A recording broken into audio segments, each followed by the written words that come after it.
네, 감사합니다. 오늘 우리 함께 살펴볼 하나님의 말씀, 에베소서 2장 11절 말씀에서 13절까지의 말씀 우리 함께 살펴봅니다.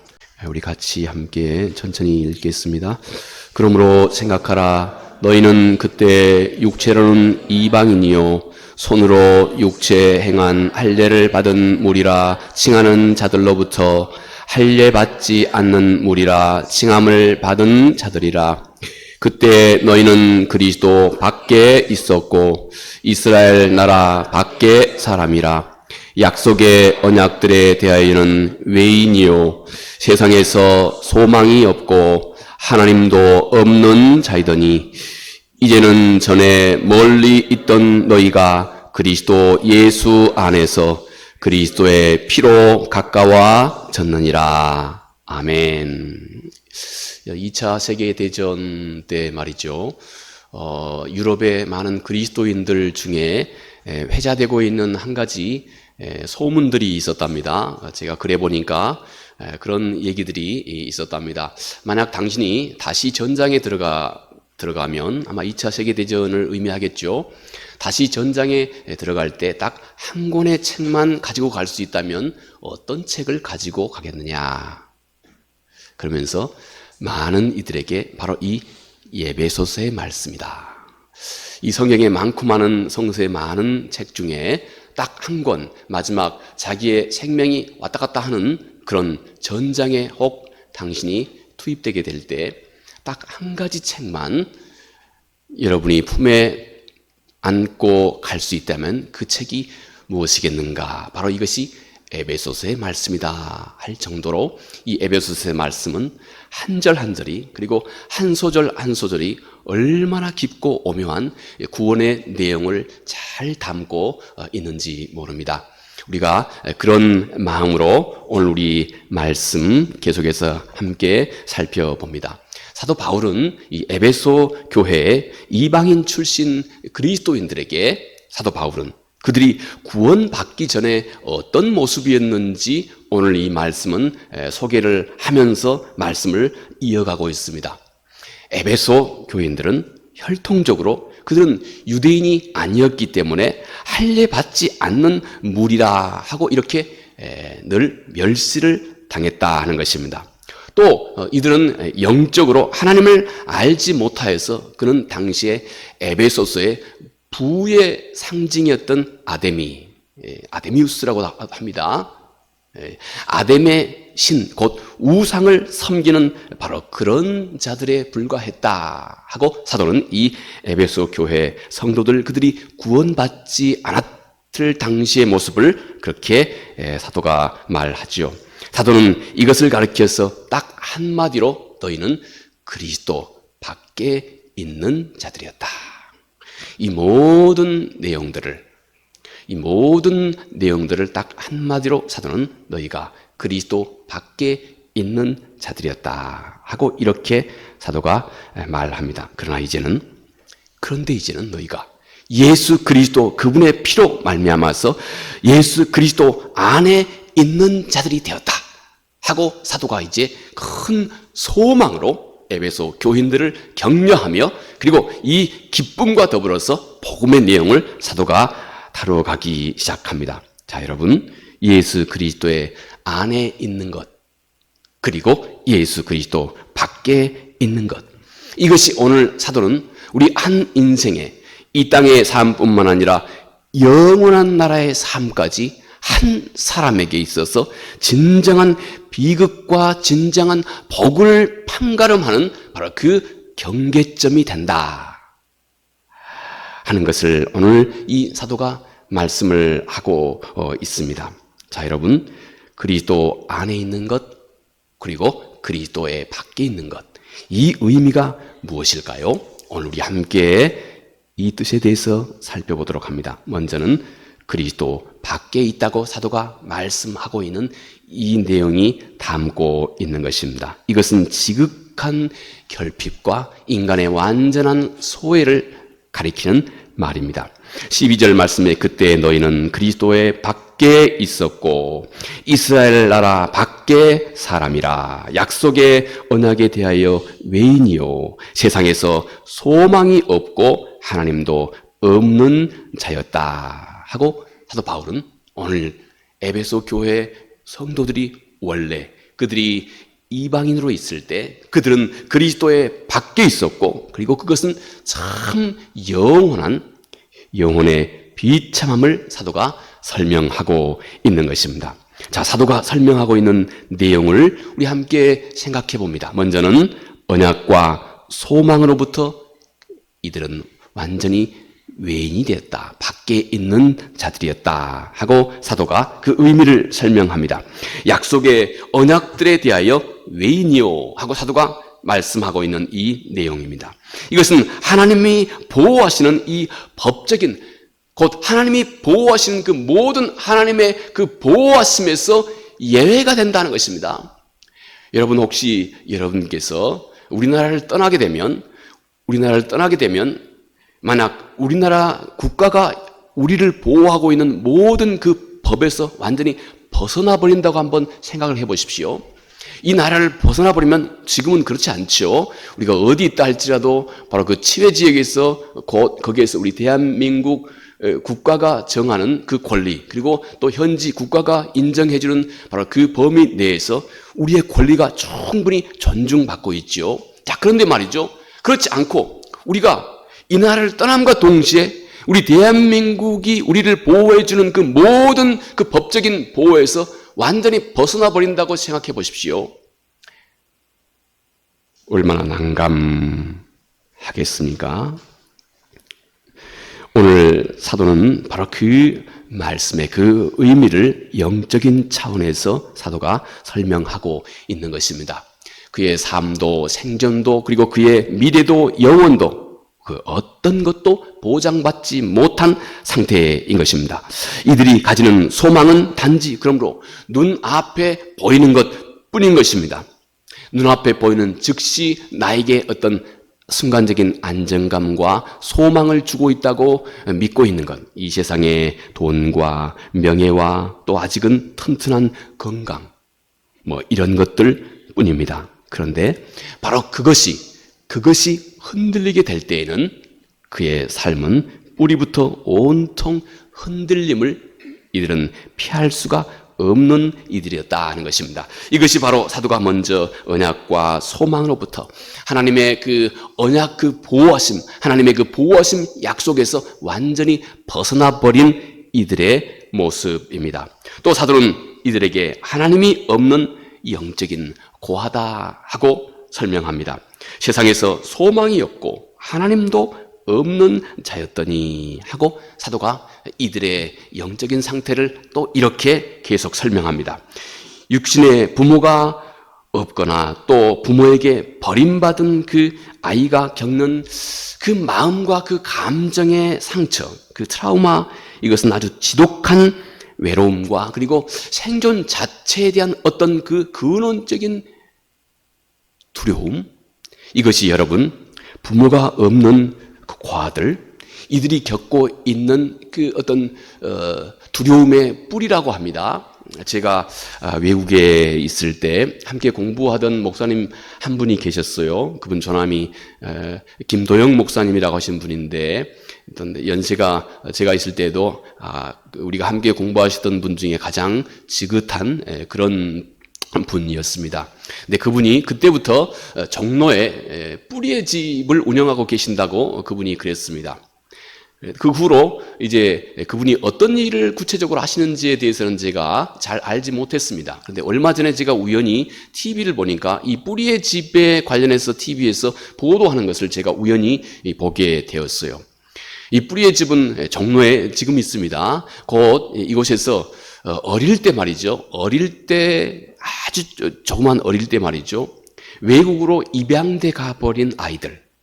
이 아이들이 이제 성인이 돼가지고 한국에 다시 와서 그 부모를 찾는, 뿌리를 찾는 어떤 이 아이들이 임시로 서울에서 거기에서 임시로 거주할 수 있도록 하는 바로 그 거처를 제공하는 그런 역할을 하고 있습니다. 제가 그때 TV를 보니까 정말로 중요한 일을 이 목사님이 하고 계시는구나 하는 생각을 제가 새삼하게 되었습니다. 그때 TV에서 소개하고 있는 두 분이 있었습니다. 한 가정을 이루고 있는 남편과 아내, 젊은 남편과 아내인데 어릴 때 진천에서 충청도죠. 진천에서 어릴 때 버림을 받은 것입니다. 그리고 미국으로 입양이 된 거예요. 남자분이. 다행히 목사님 가정으로 입양이 되어서 참 거기에서 훌륭하게 잘 자랐습니다. 그래서 뉴욕에서 좋은 직장, IT 산업에 종사하는 요즘 한국으로 치면 돈도 많이 버는 그런 직장 아니겠습니까? 뉴욕에서 안정된 좋은 직장을 가지고 있다가 이분이 자기 뿌리를 찾고자 하는 자기 친구의 조언을 가지고 당신이 그토록 힘들어하니 직접 한국으로 가라. 그래서 거기에서 자신이 직접 당신의 뿌리를 확인하도록 하라 하고 친구의 조언을 얻고 과감하게 자기 생업을 포기하고 진천으로 온 겁니다. 그리고 바로 이 진천에 와서 와서 미국에서부터 똑같은 자기하고 같이 어릴 때 입양된 여인을 만나서 함께 결혼을 하게 되고, 그리고 진천에 와서 지금 당시에 2년 동안 계속해서 지금 자기의 부모를 찾는 이 일을 하고 있는 바로 이분에 대해서 보도하고 있는 내용을 제가 접했습니다. 자, 여러분, 어릴 때 고아로 버림받은 이 아이는 말이죠.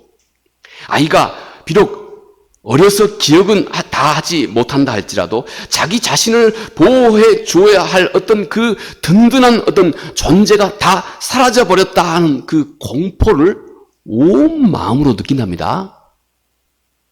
본능적으로 느낀답니다.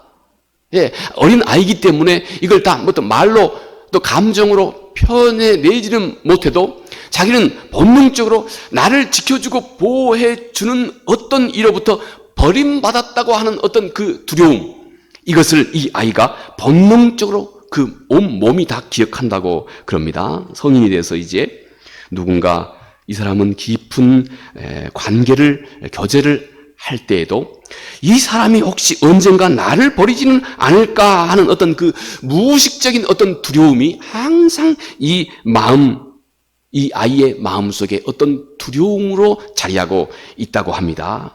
그것으로 인해서 시달리는 것입니다.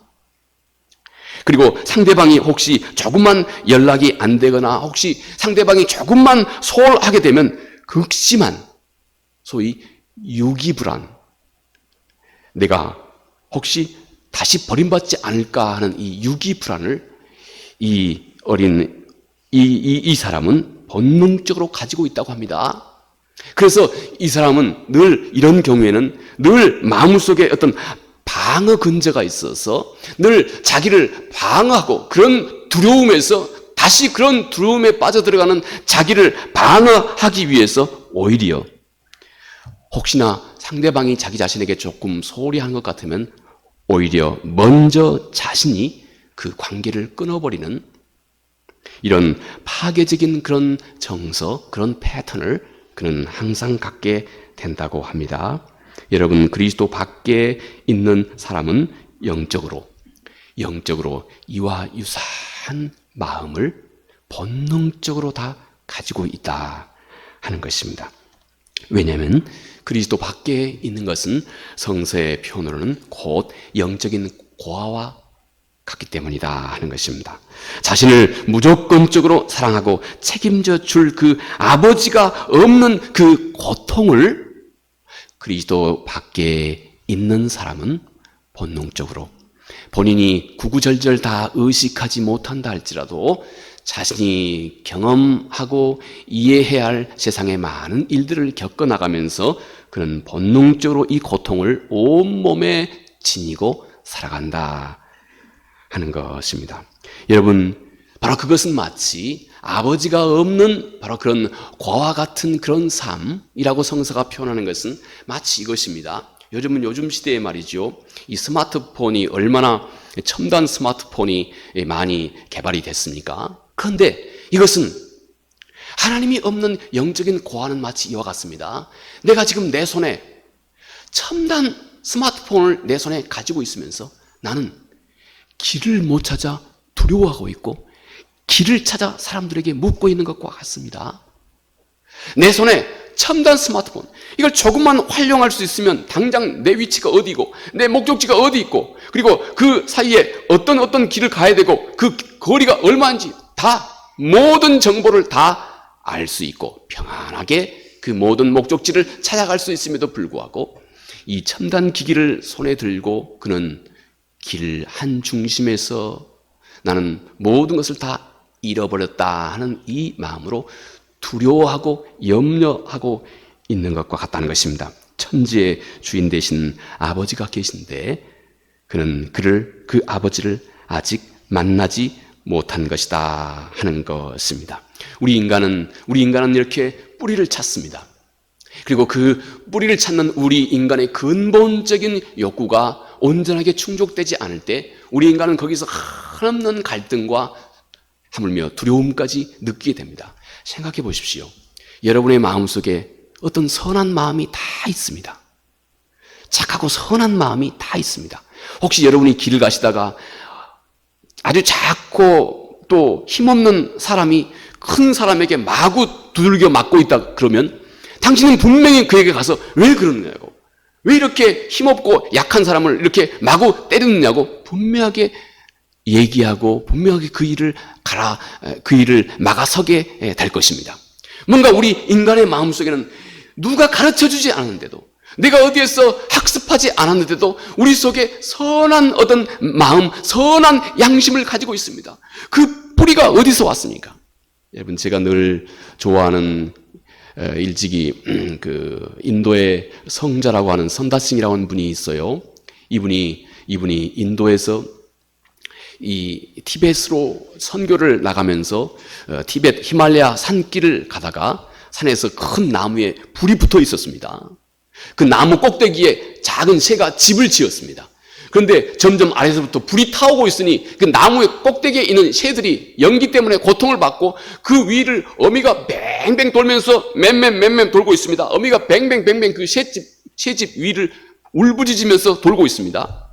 그런데 이 아래에 있는 불길이 바로 그 위에 있는 어린 새들의 둥지를 막 다 태워버리려고 하는 그 순간에 위에서부터만 깍깍깍 짖고 있던 새가 쏜살같이 내려와서 이 어린 새들이 지금 고통받고 있는 그 둥지를 자기의 날개로 움켜쥐고 이 어미 새가 먼저 불에 타 죽는 모습을 본 것입니다. 여러분, 하물며 미물이라 할지라도, 하물며 말 못한 새라 할지라도 우리 인간의 그 어떤 사람이 가지고 있는 것보다 더 고차원적인 희생의 마음이 이 새 의식 속에 각인되어 있습니다. 어디서 왔습니까? 그 선함이 어디서 왔습니까? 누가 그 새에게 그 헌신적인 마음을 가르쳐 줬습니까? 하나님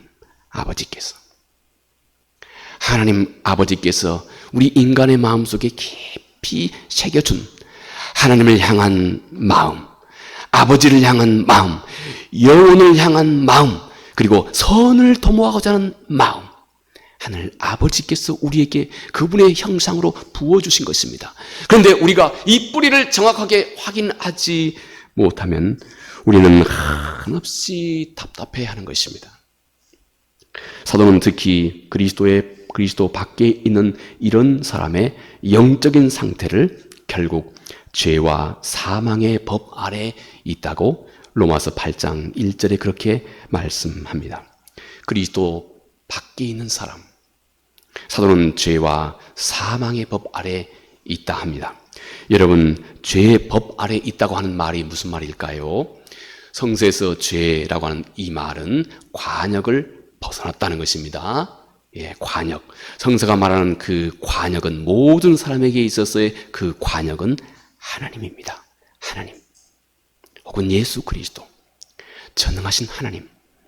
우리 인간이 하나님 그분으로부터 벗어나게 되면 우리 인간은 필연적으로 사망으로 간다 하는 것입니다. 우리 인간의 마음속에 끊임없는 선한 욕망이 있거니와 동시에 사도는 로마서 7장에서 또 내 안에 다른 한 법이 있다고 말합니다. 그래서 내 안에 또 다른 한 법이 있어서 하나님의 계명을 내가 배움과 동시에 어떤 그 악한 죄라고 하는 것이 하나님의 내가 배우고 깨달아 알게 된 하나님의 계명을 이용해서 내 안에 계명을 거스리는 마음을 창조해낸다는 것입니다. 어렵습니까? 여러분, 이것이 우리 인간의 마음, 사도는 우리 인간의 마음 속에 또 다른 이 한 법이 있다고 하는 사실을 발견하게 된 것입니다. 제가 왕왕이 그런 예를 늘 듭니다마는 여러분, 제가 만약 여러분들에게 지금부터 5분 동안 제 넥타이 보지 마세요 함과 동시에 그 전에는 전혀 이걸 보고 싶은 마음이 전혀 없었습니다. 그런데 보지 말라 하는 성서의 표현대로 이 계명이 주어짐과 동시에 내 안에 보고자 하는 욕망이 생겨납니다. 어릴 때 아주 오래된 시골에서 말이지요, 제가 어릴 때나 있었을 법한 그런 일입니다. 어떤 재밌는 카툰에서 제가 본 것입니다. 이 두 형과 동생이 있었습니다. 어릴 때 시골에서 말이죠, 겨울에 추워서 말이죠, 화로불을 방 한가운데다가 늘 큼직한 화로를 늘 놓고 그렇게 살았죠. 어릴 때는 큰형이 화로에다가 여기 절대 감자 구지 않았음 하고 화로에다가 떡 써붙여 놓은 겁니다. 어떻게 되겠습니까? 동생이 어떻게 했겠습니까? 이 화로를 발칵 뒤집어 엎은 겁니다. 평소에는 전혀 관심도 없다가 여기에 감자 절대 구지 않았음 하고 써붙여 놓으니까 완전히 발칵 뒤집어 놓은 것입니다. 우리 인간은 이렇게, 사도는 바로 우리 인간의 마음속에 이런 본능이 자리하고 있다고 하는 것을 로마서 7장에서 사도가 설명하고 있는 것입니다. 우리 인간의 마음속에는 또 선을 한없이 도모하는 마음이 있음과 동시에 우리 인간의 마음은 또 하나님 그분의 법을 끊임없이 거역하는 마음이 있다는 것이에요. 왜냐하면 하나님의 법은 영적인 것이고 하나님의 법은 완전함을 요구합니다.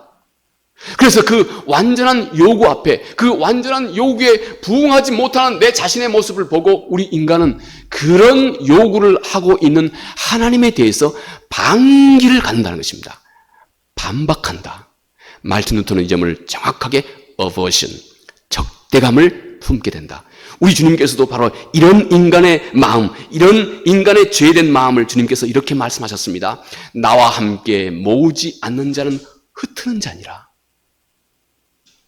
나는 중립인데요, 그렇지 않습니다. 우리 인간의 마음은 이런 마음이 있다는 것입니다. 그래서 사도가 내가 원하는 바 선은 행하지 아니하고 도리어 원치 아니하는 바 악을 행하는도다. 우리 인간의 마음속에 어떤 죄가 이런 역할을 하고 있는 것이에요. 죄는 계명을 이용해서 탐심을 갖지 말라 하고 계명이 내게 명령하면 죄가 탐심을 품지 말라 하는 이 계명을 이용해서 내 안에 탐심을 만들어낸다는 것입니다. 이것이 여러분 죄의 법 아래에 있는 인간의 모습입니다. 또 동시에 사도는 인간은 사망의 법 아래에 있다고 말씀을 합니다. 히브리서 2장 15절에 인간은 죽기를 무서워하므로 한평생 매여 종노릇하는 모든 자를 놓아주려 하십니다. 이렇게 말씀합니다. 하나님을 떠난 우리 인간은 죽기를 극도로 두려워한다 하는 것입니다. 사망은 육체의 심장이 멎는 것만을 의미하지 않습니다. 생명의 근원 되시는 전능하신 하나님, 그분으로부터 영원히 단절되는 것을 의미하는 이 말입니다. 이 죽음에 대한 공포와 그리고 죽음에 대한 그 실제적인 어떤 힘은 내가 정작 이 죽음과 내가 1대1로 딱 맞닥뜨렸을 때 사망의 힘을 우리는 비로소 느끼게 됩니다. 여러분이 건강했을 때는 전혀 그런 느낌을, 사망의 그 법이 얼마나 큰 힘을 가지고 있는지 별로 느끼지 못합니다. 그런데 의사가 당신이 이제 딱 5개월 남았습니다 하고 진지하게 얘기하는 순간부터 우리는 사망의 힘이 무엇인지를 경험하게 됩니다. 맞닥뜨리게 됩니다. 제가 지난 시간에 얘기했던 것 같이 한 집사님의 소개와 같이 젊은 날에 죽음을 맞게 된 이 남편이 말이죠, 어느 날 자기 자신을 위해서 소리를 지르면서 말이죠, 내가 너무 무서워 혼자 가지 못하겠다, 같이 가자 하고 아내를 그냥 안고 놓아두지 않는 것 같은 그때 이 남편의 눈에는 죽음의 공포가 여실하게 서려 있었다고 하는 것을 이 아내가 얘기하고 있는 내용 속에 한 바 있습니다. 여러분, 아무리 화려한 삶을 살아간다 할지라도 우리 마음 깊숙한 곳에서 내 인생은 결국 이렇게 늙다가 이렇게 병들고 사라지는 것인가? 그 뒤에는 뭐가 있는 것인가? 정말 어떤 어떤 절대자의 심판이 있는 것인가? 여러분, 우리 인간은 이런 근원적인 사망의 공포와 또 허무라고 하는 이 절벽을 향해서 점점 내가 끌려가고 있다고 하는 어떤 바로 그런 두려움이 내 마음속에 뒤엉켜 있습니다. 여러분, 이것이 바로 그리스도 밖에 있는 사람이 결국 피하지 못한 운명이라고 성서는 그렇게 말씀을 하고 있습니다. 자, 그러면 오늘 사도가 이제 우리에게 정말로 기쁜 소식을 에베소 교회 성도들에게 선포하고 있습니다. 이제는 너희가 그리스도 안에 있는 자들이 되었다 하는 것입니다. 이제는 전에 멀리 있던 너희가 그리스도 예수 안에서 그리스도의 피로 가까워졌느니라. 오늘 사도는 그리스도 밖에 있는 사람들의 절대적인 절망을 단숨에 치료하는 한 가지 길, 곧 그리스도 예수 그리스도 안에 있다고 하는 이 놀라운 사실을 사도가 극적으로 소개하고 있습니다. 그 안으로 들어오는 유일한 통로가 또 오늘 사도는 그리스도의 피다 하고 이렇게 말씀을 합니다. 예수 그리스도의 그 대속의 피, 이것을 의미합니다. 여러분, 혹시 요한계시록 12장 11절 말씀에서도 악한 사단이 끊임없이 하나님의 자녀들을 참소한다 이렇게 소개합니다. 다시 말해서 우리로 하여금 구원의 길에 이르지 못하도록 수도 없이 많은 생각들이, 수도 없이 많은 번뇌와 근심과 염려가 하나님의 자녀들의 마음을 참소한다, 속인다는 것입니다. 그런데 그 수없이 많은 악한 자의 괴계를 이기는 그 길을 요한계시록에서 우리 주께서 친히 이렇게 설명합니다. 어린 양의 피, 곧 예수 그리스도의 대속의 피입니다. 우리를 끊임없이 정죄하고 있는 바로 그 악한 자의 속임 속에서 곧 예수 그리스도의 대속의 보혈이, 그리고 그것을 믿는 내가 그리스도의 의가 내 의가 되었다고 하는 이 믿음이 나로 하여금 든든하게 우리들의 영원한 생명을 지켜가게 된다 하는 것입니다. 여러분, 그리스도의 피가 곧 주 안으로 향하고 있는 모든 길을 막아서는 그 벽을 완전히 파괴하는 대속의 길이 된다 하는 것입니다. 자, 그러면 성령이 말씀하고 있는 그리스도 안에 있는 자들이 이 세상 살아가면서 그가 가지게 될 그 능력과 그 변화가 무엇인지 우리 함께 살펴봅니다. 먼저 성경은 그리스도 예수 안에 있는 자들에게는 부활과 창조의 능력을 갖게 된다 말씀합니다. 그리스도 안에 있는 이 능력은 세상의 권력이나 또 세상의 힘, 바로 그것이 우리에게 주는 어떤 편익을 훨씬 넘어서는 것입니다. 성경은 이 능력이 예수 그리스도를 죽은 자 가운데서 다시 살리신 부활의 능력과 똑같다. 사망에 있는 자를 다시 생명으로 살려내는 이 예수 그리스도의 부활의 능력, 바로 그 능력이다 하고 그렇게 사도는 설명합니다. 에베소서 1장 19절 20절 말씀에 그의 힘의 위력으로 역사하심을 따라 믿는 우리에게 베푸신 능력의 지극히 크심이 어떠한 것을 너희로 알게 하시기를 구하노라. 그의 능력이 그리스도 안에서 역사하사 죽은 자들 가운데 다시 살리시고, 이렇게 말씀합니다. 여러분, 곧 그리스도 안에서 역사하여 죽은 자를 다시 생명으로 살리신 여러분, 예수 그리스도 안에서 증거된 그 부활의 능력이 곧 그리스도 안에 있는 하나님의 자녀들의 삶 가운데 역사하는 능력이다 하는 것입니다. 여러분, 우리를 이 세상의 어떤 낭망에서 다시 일으켜 세우실 바로 그 능력입니다. 하나님은 이 위대한 능력을 단 한마디 말로 빛이 있으라, 생육하여 번성하여 충만하라, 단 한마디 말로 하나님은 우리 안에서 그의 거룩하신 역사를 시작해 내시는 그 창조의 능력인 것입니다. 여러분, 사망에서 생명으로 예수 그리스도 안에서 증거된 이 부활의 능력, 이 능력이 그리스도 안에 있는 우리에게 있다고 하는 사실을, 이 능력을 우리가 알게 될 때 여러분, 우리는 한순간에 정말로 영적인 거인이 되는 것입니다. 그토록 넓고 그리고 참으로 관대한 사람이 되는 것입니다. 이 거룩하신 부활의 능력이 지금 내 안에 역사하고 있다고 하는 이 사실을 정말로 내가 알게 될 때 당신은 이 세상과 또 내게 주어져 있는 삶을 전적으로 다르게 바라볼 수 있는 안목을 분명하게 갖게 됩니다. 하나님, 그분의 안목을 갖게 됩니다. 그리고 또 그리스도 안에 있는 자들에게 허락하신 하나님의 놀라우신 은혜, 곧 한 사람의 존재 본질적인 변화, 곧 새로운 피조물이라고 사도가 말씀하신 한 사람 존재 본질적인 변화가 그 안에서 이루어져 갑니다. 그리스도 안에 있을 때 일어나는 이 변화는 단지 그냥 뚝딱뚝딱 옛날에 있는 모습을 좀 적당하게 수정하고 보수하는 그런 것이 아닙니다. 전면적인 새로운 탄생이라는 것입니다. 우리 안에서 어떤 전면적인 어떤 새로운 새 생명이 탄생한다는 것입니다. 곧 예수 그리스도, 곧 하나님 그분의 생명이 우리 안에서 다시 탄생한다는 것입니다.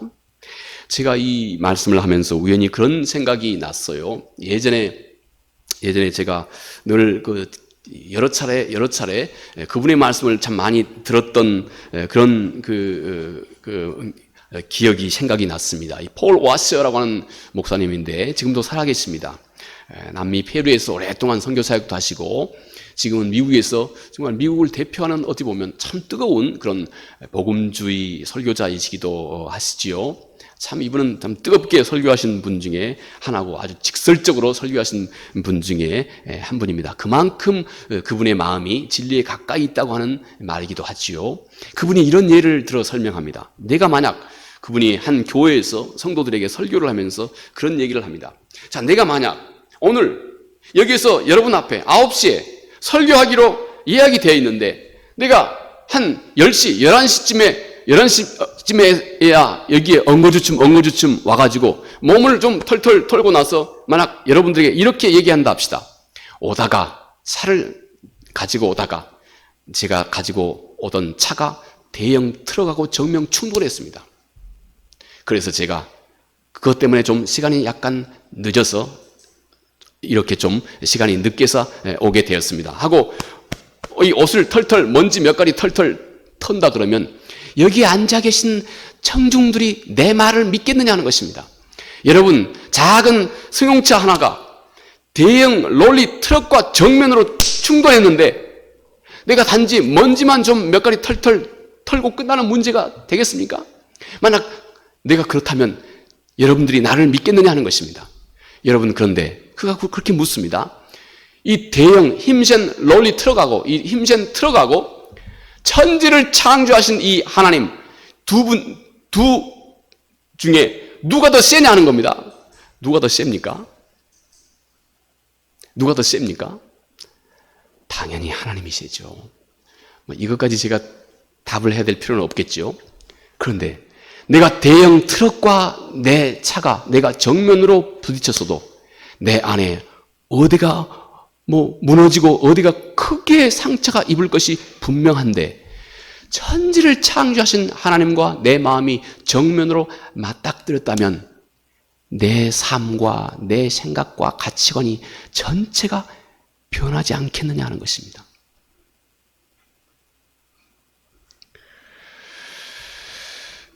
이 사실로 우리 자신을 항상 돌아보게 해주고 있습니다. 사도는 고린도후서 5장 17절에 이렇게 말씀합니다. 그런즉 누구든지 그리스도 안에 있으면 새로운 피조물이라.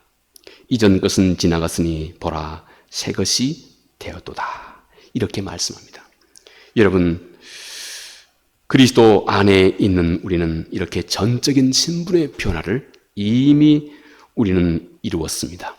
죄의 종 그리고 진노의 자녀였던 우리가 하나님의 자녀요 하늘의 상속자가 되었습니다. 그와 동시에 우리의 성향도 전적으로 변화가 되기 시작합니다. 과거에는 육신의 정욕과 세상의 가치관을 내가 좋아하고 기뻐하고 따라갔습니다. 그러나 어느 순간부터 내 안에 또 다른 강력한 어떤 생명의 실체가 있다고 하는 사실을 발견하게 됩니다. 왠지 모르지만 나는 점점 하나님의 뜻을 즐거워하고 나는 점점 더 온전하게 그분의 말씀을 순종하고자 하는 어떤 그 열정이 내 안에 살아 있는 것입니다. 내 마음이 부족하지만 점점 이렇게 마음의 중심의 축이 내 옛 모습에서 곧 하나님 안으로 옮겨가게 된다는 것입니다. 성령은 바로 끊임없이 우리 안에서 이 역사를 돕고 계시는 것입니다. 성령이 계시하고 있는 그리스도 안에 무한한 능력과 이 변화, 이것은 내 안에 내가 예수 그리스도와 연합했다 하는 이 사실을 내가 확신하기 시작할 때부터 곧 그리스도 안에 하나님께서 부어주시는 그 모든 능력이 내 안에 실체로 실제 살아있는 힘으로 다가오기 시작합니다. 언제요? 내가 예수 그리스도와 내가 하나가 되었다, 연합했다 하는 이 사실을 내 마음속에 다시 기억하고 떠올릴 때 말입니다. 내가 그리스도 안에 있다 하는 이 확신, 여러분 이 믿음은 마치 많은 것을 전달해주는 이 파이프와 같습니다. 이 믿음은 마치 이 길 파이프와 같습니다. 그래서 무한한 주님의 생명력과 능력을 내 안에 힘차게 공급해 주게 됩니다. 무엇이요? 나는 이제 그리스도 예수 안에 있다 하는 이 확신, 이 믿음이 말입니다. 자, 오늘 사도 바울은 모든 인류의 영원한 운명을 단 한 가지 사실로 결정된다고 말하고 있습니다. 여러분, 우리가 살아가고 있는 세상, 우리 주변에 얼마나 많은 교회들이 있습니까? 또 얼마나 많은 교파들도 있습니까?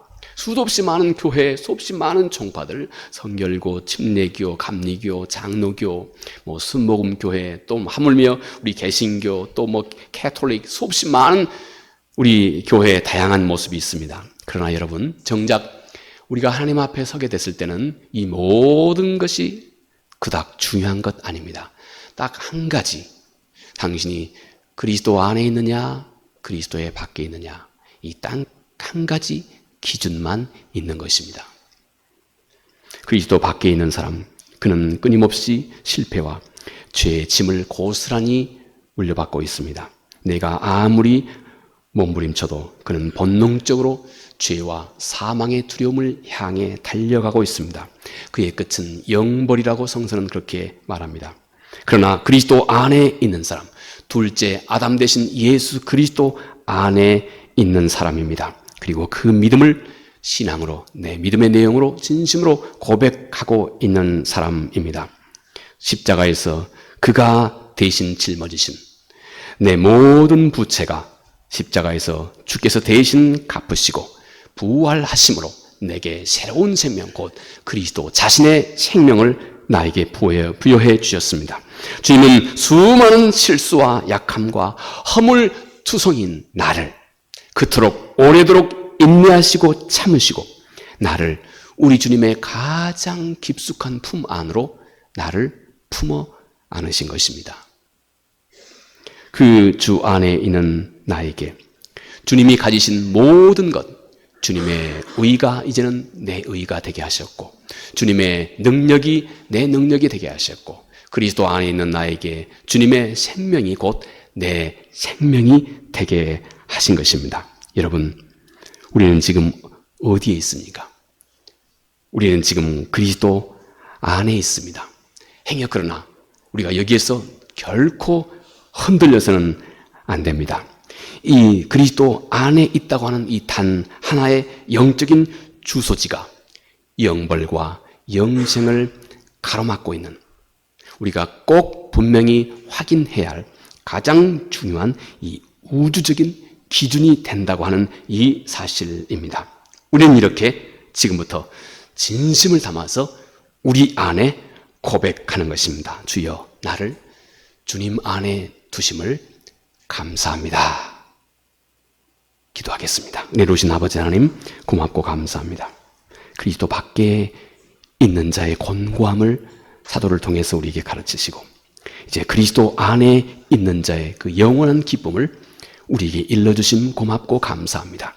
주님, 여러 가지 모습으로 오늘 우리 주님의 또 사도의 말씀이 우리의 마음속에 깊이 새겨져 우리가 그리스도 안에 있다고 하는 바로 이 신앙 고백이 주여, 예수 그리스도께서 이 땅에 이루어 놓으신 사망에서 생명으로 이르는 그 부활의 생명의 능력의 원천이 될 수 있도록 하나님 늘 도우시고 은혜를 베풀어 주시옵소서.